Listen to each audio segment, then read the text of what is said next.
अस्सलाम वालेकुम students. Chemistry में हमने चैप्टर नंबर 9 स्टार्ट किया हुआ है और आज का जो हमारा टॉपिक है वो टॉपिक है स्टेबिलिटी ऑफ बेंजीन। हमने लास्ट टाइम बेंजीन के स्ट्रक्चर के बारे में देखा है कि बेंजीन का जो स्ट्रक्चर होता है वो हेक्सागोनल स्ट्रक्चर होता है। बेंजीन 6 मेंबर कंपाउंड है और इस 6 मेंबर कंपाउंड का जो स्ट्रक्चर होगा हेक्सागोनल स्ट्रक्चर होगा और इसके अंदर अल्टरनेट डबल बॉन्ड होता है डीलोकलाइज्ड। हम इसे इस तरह रिप्रेजेंट करते हैं। आज हमने देखना है, इस चीज को एक्सप्लेन करना है कि benzene is more stable compound. Benzene stable compound है, बेंजीन स्टेबल है। इसे समझने के लिए अब यहां पर हम इसके मुख्तलिफ क्राइटेरिया के बारे में स्टडी करते हैं। बेटा, बेंजीन की स्टेबिलिटी को देखने के लिए सबसे पहले हमें देखना पड़ेगा रेजोनेंस एनर्जी के बारे में। What is a resonance energy? अगर आपको याद हो, हमने बेंजीन के रेजोनेंस स्ट्रक्चर बनाए थे, तो आज हमने देखना होगा रेजोनेंस एनर्जी। रेजोनेंस एनर्जी की डेफिनेशन क्या होगी? The difference in the energy between the actual and the calculated energy is called resonance energy. resonance energy की वो वैल्यू है, एनर्जी का वो डिफरेंस है जो एक कंपाउंड की हम वैल्यू को कैलकुलेट करते हैं और एक कंपाउंड की जो एक्चुअल वैल्यू आती है उनके रेंज में कुछ डिफरेंस होगा। जो डिफरेंस होगा उसका नाम होगा रेजोनेंस एनर्जी। अभी यहां से आपको क्लियर नहीं होगा, लेकिन जैसे ही हम ये टॉपिक कंप्लीट करेंगे आपको ये बात क्लियर हो जाएगी रेजोनेंस एनर्जी क्या होती है। तो मैंने डेफिनेशन शुरू में लिख दी है, आपकी बुक के अंदर लास्ट में लिखी हुई है। अच्छा बेटा, समझने के लिए बेंजीन का स्टेबिलिटी को समझने के लिए, बेटा बेंजीन की स्टेबिलिटी को समझने के लिए हमारे पास क्या होगा? बेंजीन को हम कंपेयर करते हैं बेंजीन की हीट ऑफ हाइड्रोजिनेशन। बेंजीन की हीट ऑफ हाइड्रोजिनेशन को कंपेयर करते हैं एक हाइपोथेटिकल कंपाउंड, एक फर्जी कंपाउंड के साथ, जिस कंपाउंड का नाम है 135 साइक्लोहेक्साट्राइन। तो स्ट्रक्चर क्या बनेगा इसका? बेटा हमारे पास कुछ इस तरह बन जाएगा स्ट्रक्चर। मैं कह रहा हूं कि स्ट्रक्चर 135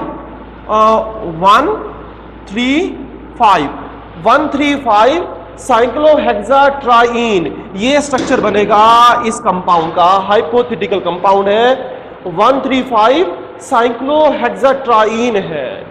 अगर हम बेंजीन को इस तरह का कंसीडर करते हैं, बेंजीन को इस कंपाउंड के साथ कंपेयर करें, तो देखते हैं कि बेंजीन की एनर्जी कितनी होती है और इस कंपाउंड की एनर्जी कितनी आती है, जिसके लिए हम इसकी स्टेबिलिटी को इजीली फाइंड कर सकेंगे। तो बेटा इसे समझने के लिए ये हमने हाइपोथेटिकल कंपाउंड लिया है और इसकी हीट ऑफ हाइड्रोजिनेशन, इनमें हाइड्रोजन को ऐड करना होगा। इसे समझने के लिए सबसे पहले बेटा इसके अंदर 3 डबल बॉन्ड है।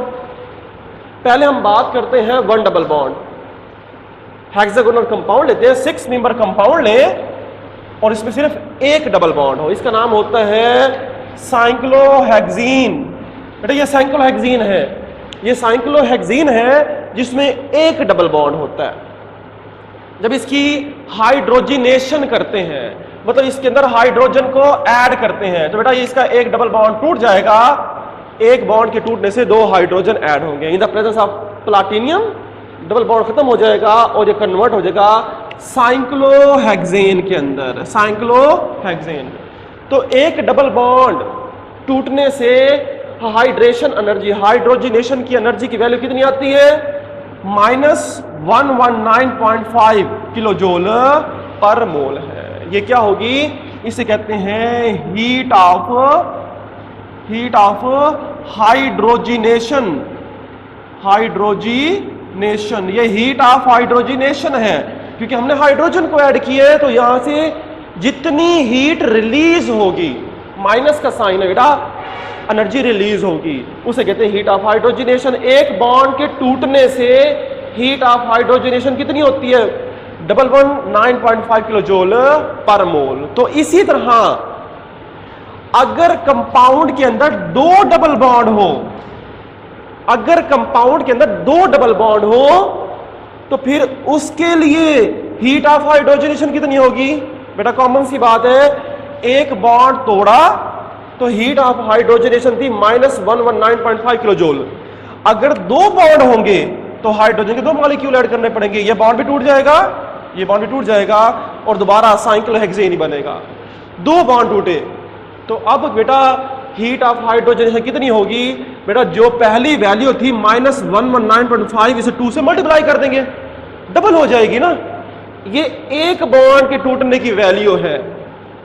अब हम दो बॉन्ड ले रहे हैं तो दो बॉन्ड की वैल्यू क्या होगी? 2 से मल्टीप्लाई कर देंगे तो आंसर आएगा -239 किलो जूल पर मोल होगा। ये आंसर कब आएगा? जब ऐसा कंपाउंड जिसके अंदर दो डबल बॉन्ड होंगे, और इस कंपाउंड का नाम होता है 1,3-साइक्लोहेक्साडाइईन, दो डबल बॉन्ड है। तो इसके लिए एनर्जी की वैल्यू आनी चाहिए। ये वैल्यू कहलाएगी कैलकुलेटेड वैल्यू, क्योंकि हम कैलकुलेशन कर रहे हैं। और अगर इसी कंपाउंड को हम एक्सपेरिमेंटल इसकी वैल्यू देखें, 1,3-साइक्लोहेक्साडाइईन की हम एक्सपेरिमेंटल वैल्यू देखें, इसका एक्सपेरिमेंट करें और इसका देखें कि एक्चुअल वैल्यू कितनी आती है। एक्चुअल वैल्यू, इसे एक्चुअल वैल्यू भी कहते हैं और इसे ऑब्जर्व वैल्यू भी कहते हैं। इसका हम लेबोरेटरी के अंदर एक्सपेरिमेंट कर दें और फिर देखें इसकी हीट ऑफ हाइड्रोजनेशन कितनी आती है, तो इसका आंसर आता है -231.5 किलो जूल पर मोल। तो जो हमने कैलकुलेट किया 239 है और आंसर आ रहा है 231, तो बेटा ये दोनों आंसर तकरीबन बराबर ही है, very close to each other. और इतना आंसर तो बेटा क्लोज ही होगा, बराबर ही होगा। तो ये आंसर तो कंपेरेबल बराबर ही है। थोड़ा बहुत डिफरेंस इसलिए आ रहा है कि ये कंपाउंड कॉन्जुगेटेड है। कॉन्जुगेट मतलब एक बॉन्ड डबल, फिर सिंगल, फिर डबल, फिर सिंगल। तो जो अल्टरनेट होता है वो कंपाउंड थोड़ा स्टेबल होता है, इसलिए इसका आंसर थोड़ा सा ज्यादा आ रहा है। तो मतलब कंपेरेबल वैल्यू ठीक है, मतलब हम कैलकुलेशन सही कर रहे हैं अभी तक। तो इसी तरह बेटा एक बॉन्ड के लिए वैल्यू थी -119, 2 के बॉन्ड के लिए डबल वैल्यू कर दी।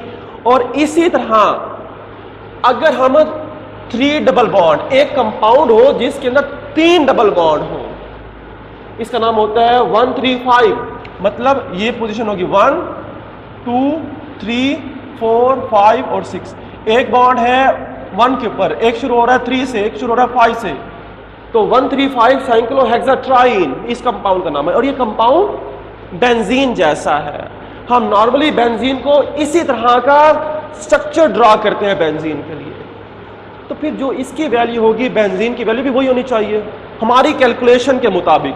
तो अगर हम इसके अंदर हाइड्रोजन को ऐड करें क्या होगा? 1, 2, 3, 3 बॉन्ड टूटेंगे, तो मतलब 3 हाइड्रोजन के मॉलिक्यूल ऐड होंगे in the presence of platinum, platinum की मौजूदगी के अंदर। तो जब क्या बन जाएगा? यहां भी प्रोडक्ट बन जाएगा साइक्लोहेक्सेन, सबके अंदर साइक्लोहेक्सेन बन जाता है। तो इसके लिए एनर्जी की वैल्यू कितनी होगी हमारी कैलकुलेशन के मुताबिक? तो ये होना चाहिए कि जो एक बॉन्ड के लिए थी 119.5, इसे 3 से मल्टीप्लाई कर देंगे, 3 बॉन्ड थे, एक बॉन्ड के लिए वैल्यू होती है -119.5 किलो जूल।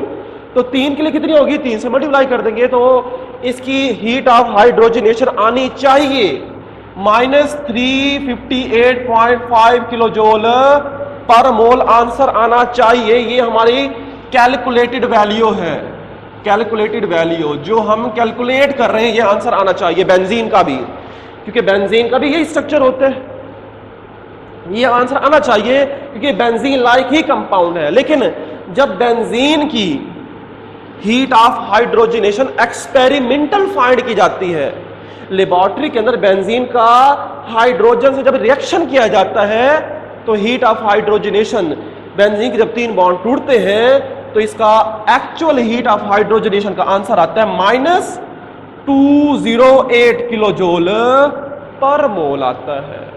ये तो काफी डिफरेंस आ गया।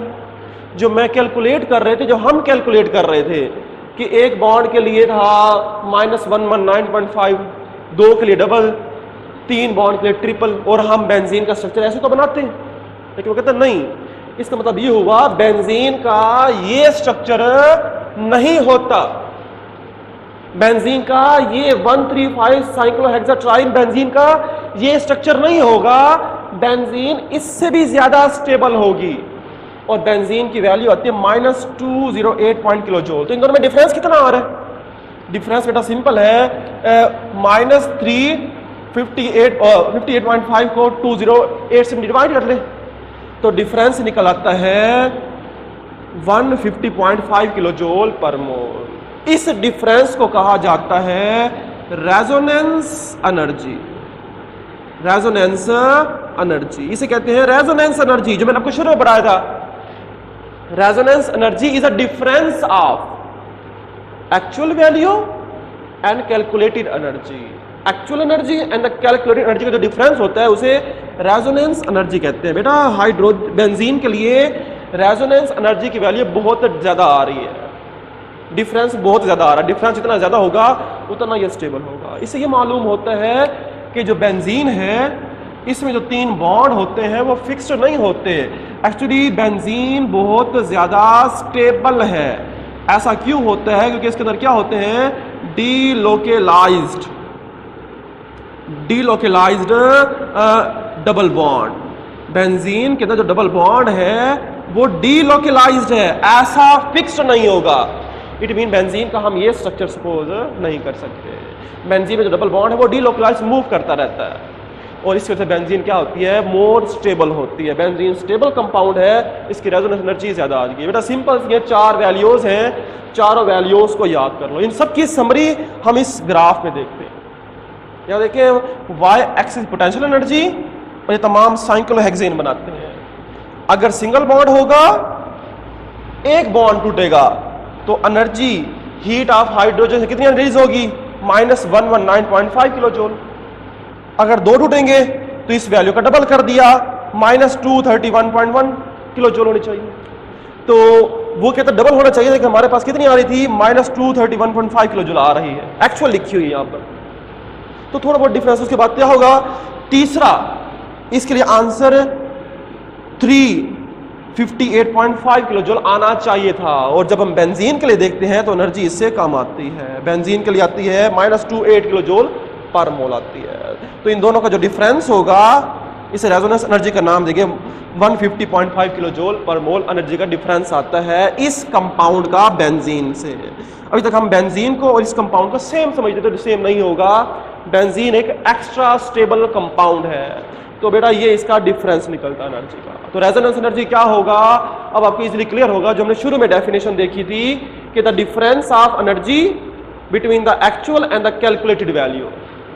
एक्चुअल वैल्यू और जो हमने कैलकुलेट की उसका जो डिफरेंस होगा उसे रेजोनेंस एनर्जी कहते हैं। और बेटा जो रेजोनेंस एनर्जी डिफरेंस है, जितनी डिफरेंस ज्यादा होगा कंपाउंड उतना स्टेबल होगा। तो बेटा ये हमारे पास लॉन्ग क्वेश्चन में शामिल होता है। इसे कंप्लीट करें। अल्लाह हाफिज़।